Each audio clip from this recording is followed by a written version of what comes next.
Hello everybody, welcome back. Today as well we have got to another video. In this video I'll show you how you can pay with PaysafeCard on iPhone. But before that, please make sure to like our video, subscribe our channel, and yes, without any further delay, let's start. So to do that, all you gotta do is simply add the card to your Apple wallet and you're good to go. So we're gonna go to our settings, and from over here we're gonna go ahead and find our wallet option. Once you have found the wallet right over here, we will be able to tap on this option of add card. Once you tap on the option of add card, there you will be able to find an option of debit or credit card, which you're going to tap on, and then you're going to add in the information of your particular PaysafeCard right over there. Make sure to add all of the information the iPhone asks for you to save the card on your wallet. Once you added all of the information and reconfirmed it, then you're good to go.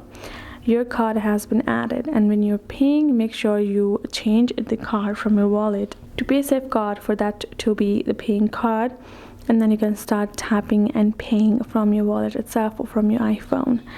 That's the way you can do that. So I hope this video helped. Thank you so much for watching. I'll see you guys in our next video.